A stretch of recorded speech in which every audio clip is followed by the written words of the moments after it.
video kali ini aku mau ngebahas tentang Keisha Abraham atau Keisha Wippert yang lahir pada 22 April 2004. Keisha ini anak dari pasangan Chris Wippert dan Christy Abraham. Keisha yang waktu itu berusia 6 tahun, dia kemudian ditemukan meninggal di tahun 2011. Nah, sebelum memiliki Keisha, Chris dan Christy ini punya anak sebelumnya namanya Aiden, tapi Aiden ini meninggal waktu masih bayi. Kita akan mundur sebentar ke masa lalunya Christy yang nantinya akan berhubungan dengan kematian Keisha. Jadi Christy ini tumbuh di tengah-tengah keluarga yang mengalami kekerasan. Ayahnya Christy ini sering mukulin ibunya, dan bahkan Christy ini bukan cuma jadi saksi kekerasan dalam rumah tangga yang terjadi di keluarganya, tapi dia juga menjadi salah satu korban dari kekerasan di rumah tersebut.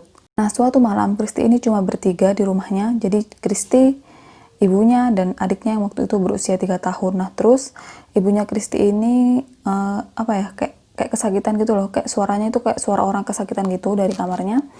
Dan akhirnya Christy ini ngedeket, dan waktu dia ngedeket itu ibunya udah ada di ranjang, tubuhnya itu banyak darahnya, dan dia meninggal. Christy percaya kalau ibunya ini meninggal karena ayahnya, dan karena itu Christy ini kayak udah nggak mau ada hubungan lagi gitu sama ayahnya. Akhirnya setelah ibunya meninggal ini, Christy tinggal di panti asuhan, dan waktu Christy umur 11 tahun, Christy ini diminta sama petugas untuk nulis apa yang terjadi di rumah itu. Dan kemudian Christy ini nulis beberapa di antaranya adalah: 1. Ayahku mencekik ibuku saat kami akan keluar dari mobil, dan ini terjadi di Queensland. 2. Ayahku menggunakan sepatu boots dan menendang kepala ibuku. Ini tuh sepatu boots yang biasanya dipakai sama orang yang kerja di bangunan itu loh, bukan sepatu boots yang hujan, sepatu boots yang biasanya dipakai di orang-orang yang kerja di bangunan gitu, yang gede, yang tebel, yang berat itu loh. 3. Ayahku memegang botol besar dan melemparkannya di antara kaki ibuku. 4. Ayahku memukul hidung ibuku dan menyebabkan hidungnya patah. 5. Ayahku selalu memukul ibuku di kepalanya. 6. Ketika ibuku akan pergi bekerja, ayah yang mengurusku, dan ketika ibuku pulang, tubuhku akan dipenuhi dengan lebam. 7. Ketika aku pergi ke sekolah, aku jatuh karena tersandung balok besar. Saat aku pulang, ayah menendang kakiku yang kesakitan. 8. Ayah menendang perut ibuku dengan sangat keras. 9. Ayahku memukul ibuku di bibirnya, dan setelahnya bibir ibuku membengkak. Kemudian Christy ini di panti asuhan sampai umurnya ini 16 tahun, dan setelahnya dia tinggal di penampungan perempuan selama 2 tahun. Jadi penampungan perempuan itu tuh khusus kayak penampungan cewek-cewek atau perempuan-perempuan yang pernah mengalami kekerasan dalam rumah tangganya ataupun kekerasan lain. Setelahnya Christy ini dapat rumah, itu kayak kompensasi gitu loh, biar dia itu bisa ngelanjutin hidupnya gitu. Nah, waktu dia umur 18 tahun itu dia ketemu sama Chris, dan setahun sebelumnya Chris ini didiagnosis punya diabetes tipe 1.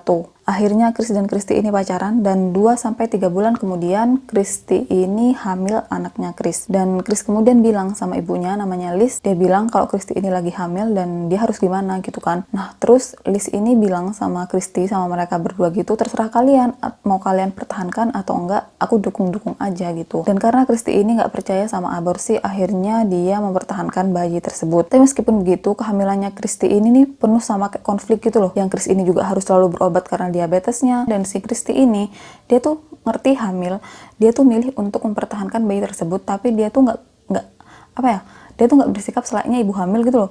Dia tuh minum, dia tuh ngerokok, dan dia tuh kayak kecanduan gitu. Dia tuh nggak bisa berhenti walaupun dia tahu kalau dirinya tuh hamil. Dan selama kehamilannya itu, Christy ini bolak-balik tinggal di rumahnya Chris dan tinggal di rumahnya sendiri. Terus suatu hari Chris ini ngeliat kalau Christy itu mukul perutnya sendiri.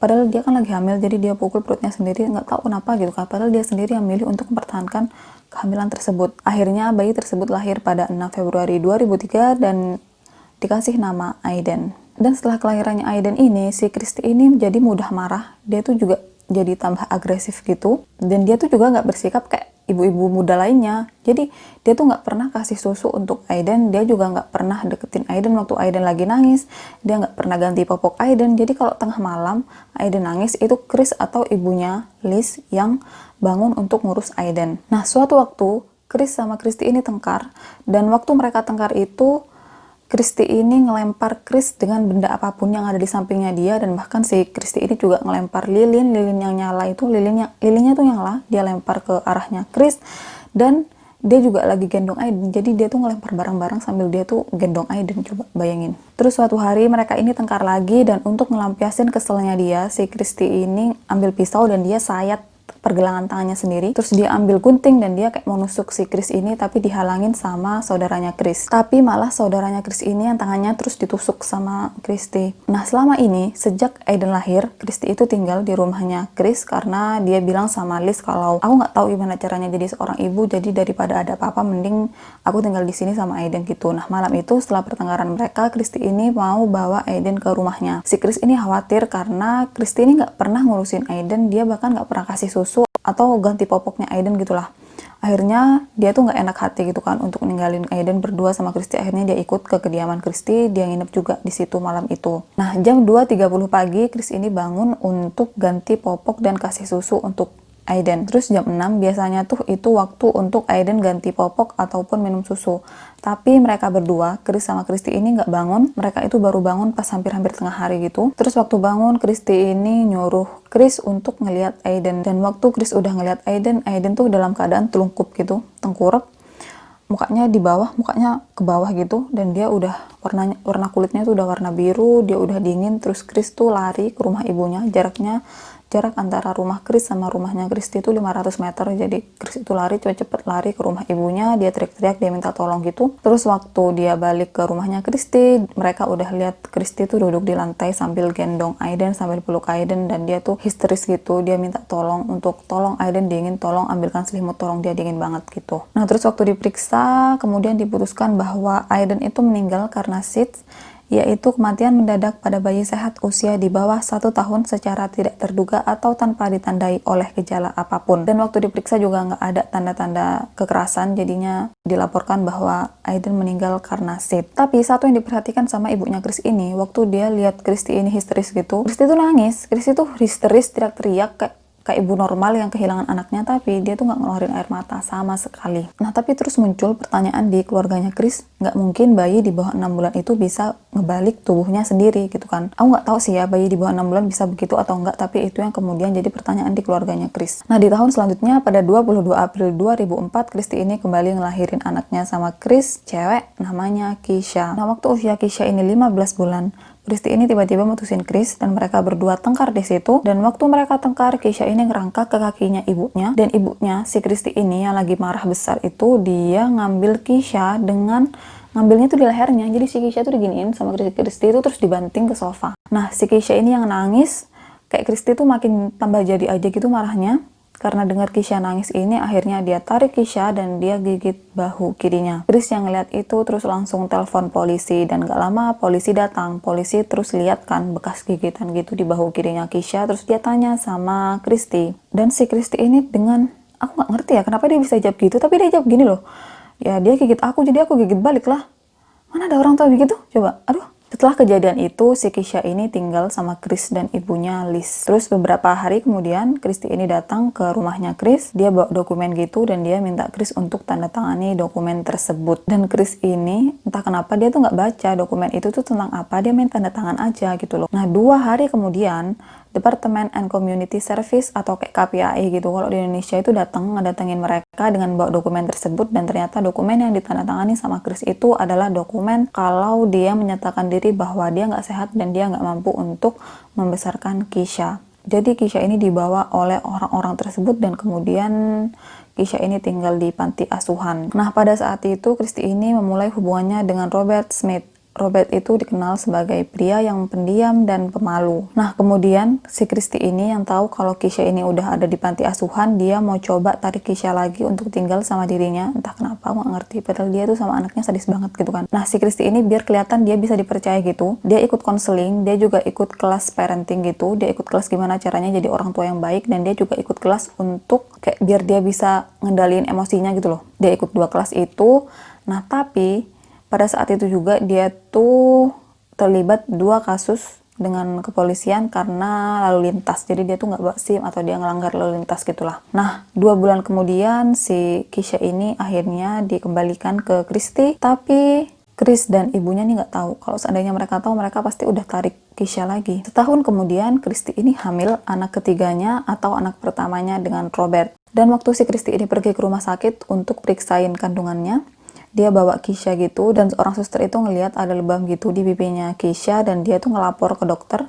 Nah, besoknya itu ada pekerja sosial yang datang ke rumahnya Kristi, dan kemudian dia tanya sama Kisha, itu kamu punya lebam di pipi kenapa gitu kan. Tapi si Kisha itu nggak jawab. Tapi waktu pekerja sosial itu tanya, karena ada luka kayak luka bakar bekas rokok gitu, dia tanya sama Kisha, dan di situ Kisha jawab ibu yang melakukannya. Tapi pekerja sosial itu nggak ngelakuin apapun, jadi tuh dia tuh kayak cuma datang, terus tanya kenapa, terus habis itu pulang, dan dia nggak ada ngelakuin apa-apa lagi.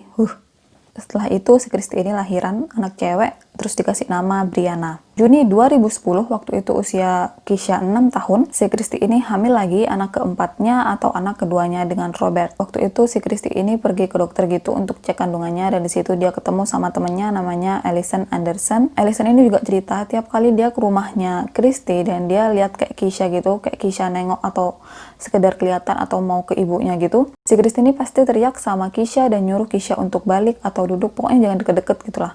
Nah, kemudian kayaknya di situ tuh Allison tuh baru ngeh kalau mungkin di situ si Kristi ini nggak ngizinin Kisha untuk ngedeket karena Kisha punya luka di tubuhnya. Seminggu setelah Kristi ketemu sama Allison di rumah sakit itu, Kristi ini telepon ayahnya yang suka mukulin dia waktu dia kecil itu. Dia telepon ayahnya dan dia bilang, aku muak sama Kisha, dia selalu buang air besar dan ngompol. Aku ingin menyakitinya, aku benar-benar akan menyakitinya, aku akan membunuhnya. 7 Juli, Kristi ini lahiran anak keempatnya, cowok, dan ayahnya itu telepon tentang, jadi nggak nih si Kisha tinggal sama aku gitu kan. Aku nggak ngerti ya, kenapa si Kristi ini bisa kepikiran sama ayahnya, padahal jelas-jelas ayahnya ini waktu dia kecil sering mukulin dia gitu kan.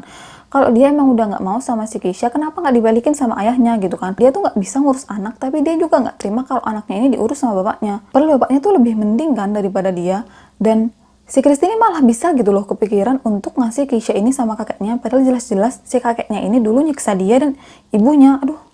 Tapi waktu ayahnya ini telepon untuk tanyain si Kisha ini apa dia jadi tinggal sama dirinya atau enggak, si Kristi ini bilang, ntar dulu deh, aku baru lahiran, aku mau Kisha lebih kenal sama saudaranya dulu, ntar deh kapan-kapan gitu, beberapa minggu lagi gitu si Kristi bilang. Kemudian di bulan selanjutnya, tanggal 1 Agustus, Kristi ini ngelapor sama polisi kalau Kisha ini menghilang. Jadi rinciannya itu, pada malam sebelumnya jam setengah 10 gitu, Kisha ini tidur setelah nonton The Golden Compass. Dia tidur jam setengah 10, dia pakai baju tidur warna pink dan dia juga pakai jaket warna ungu kayak sweater gitu loh. Terus jam 6 pagi Kristi ini bangun sama pacarnya Robert dan pintu rumah depan itu kebuka dan Kisha itu nggak ada. Jadi dia laporannya itu entah Kisha itu diculik atau entah Kisha itu kabur gitulah. Pokoknya dia laporannya tuh kayak gitu. Tapi waktu polisi datang dan mereka itu ngecek ranjangnya Kisha itu rapi gitu, kayak orang kayak nggak ditidurin gitu loh. Terus Kristi ini mencoba untuk nuduh Chris, karena Chris kan ayahnya. Jadi dia nuduhnya tuh mungkin Chris itu pengen Kisha itu tinggal sama dia, jadinya diculik gitu. Dan akhirnya waktu polisi ini datang ke rumahnya Chris ini, ibunya gitu kan yang buka pintu, dan ibunya kaget di situ.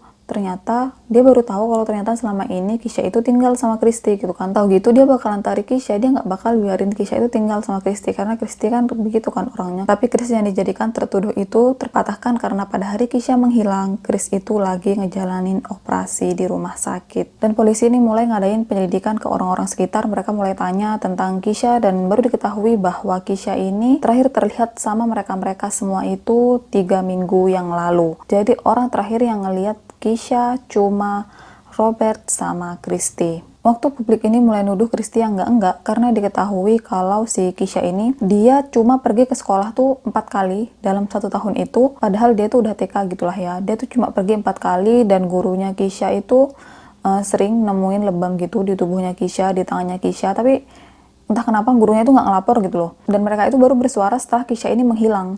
Jadi kemarin-kemarin tuh mereka diem aja, padahal mereka tuh tahu kalau Kisha itu badannya tuh lebam-lebam gitu, mereka tahu. Terus waktu orang-orang sama polisi-polisi ini mulai nyari Kisha di mana-mana, si Kristi ini dia ini malah nggak ikut bantu, dia tuh malah nggak ikut cari, dia malah pergi ke salon, dia nata rambutnya, dia pedicure, manicure gitu. Normal nggak sih ada ibu begitu tuh, gimana coba? Nah terus waktu orang-orang ini mulai nuduh kalau kemungkinannya adalah Kristi yang ngehilangin si Kisha, Kristi ini bikin pernyataan publik, jadi dia muncul di depannya wartawan gitu, dia nangis, dia bilang sama Kisha atau sama siapapun yang culik Kisha untuk balikin Kisha. Liz yang kemudian ngelihat pernyataan publiknya si Kristi ini, dia tuh jadi inget dengan kejadian waktu si Kristi ini nangis sambil gendong Aiden, di hari kematiannya Aiden, dia nangis, dia histeris gitu, tapi dia nggak ngeluarin air mata, dan itu sama kejadiannya dengan yang terjadi sama menghilangnya si Kisha. Si Kristi ini nangis di depan wartawan. Si Kristi ini kayak histeris gitu di depan wartawan minta supaya Kisha balik, tapi dia tuh nggak ngeluarin air mata sama sekali. Dan karena nggak ada jejak apapun tentang hilangnya Kisha, dan orang terakhir yang ngeliat pun si Kristi sama si Robert, tapi mereka berdua tuh bertahan dengan pengakuan mereka, yaitu mereka nidurin Kisha jam 9.30 dan waktu mereka bangun jam 6 pintu rumah udah kebuka dan Kisha itu nggak ada. Akhirnya 9 bulan kemudian polisi yang nyamar ini dapat pengakuan dari Kristi dan Robert. Jadi polisi itu nyamar biar gimana caranya mereka itu dapat pengakuannya Kristi dan akhirnya mereka dapat 9 bulan kemudian. Jadi Kristi itu ngaku kalau sebenarnya Kisha itu udah meninggal 3 minggu sebelum dia membuat laporan. Bayangin.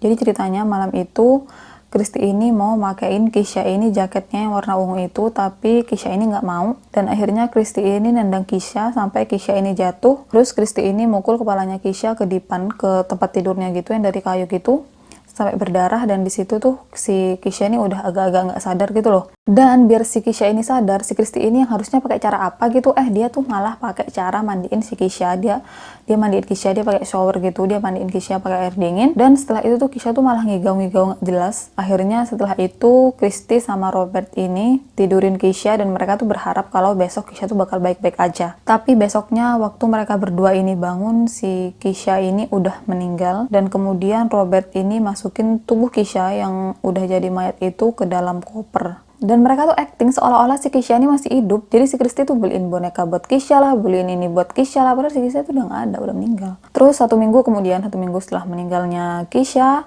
Robert ini nyari tempat untuk nguburin Kisha. Akhirnya mereka pergi ke tempat itu pada malam itu. Robert ini gali kuburnya dan Robert juga siram tubuh Kisha pakai bensin dan kemudian dia bakar tubuh Kisha, terus dia kubur tubuhnya Kisha. Kemudian polisi yang nyamar itu minta dianterin ke tempat kuburannya Kisha dan akhirnya Kristi antar dan disitulah Kristi ini ditangkap sama polisi. Dan setelah itu polisi ini meriksa kediamannya Kristi dan situ mereka nemuin banyak darah. Sebelumnya udah mereka periksa sih, tapi nggak ada darah. Itu darah baru kelihatan setelah mereka pakai luminol. Di kediamannya Kristi itu banyak darahnya Kisha di situ yang udah dibersihin gitu. Ya iyalah kan udah meninggal 3 minggu lalu terus baru dilaporin gitu kan. Mereka pasti punya banyak waktu untuk ngebersihin bukti. Kemudian dari laporan postmortem diketahui bahwa kepala, wajah, dan bahu Kisha ini menderita luka yang sangat signifikan. Terus dari hasil uji giginya diketahui kalau si Kisha ini mendapat 5 pukulan rahang yang sangat kuat. Dan selama berbulan-bulan sebelum dia meninggal, si Kisha ini udah berkali-kali disiksa, dipukulin gitu sama ibunya. Kasian banget. Dan ngedengar tentang itu, Chris ini kayak makin down gitu. Dia udah sakit diabetes tipe 1 itu dan makin parah karena dengar hal itu dan kemudian dia meninggal pada 21 November 2012. Sementara Kristi dia dihukum 16 tahun penjara dan Robert 12 tahun penjara.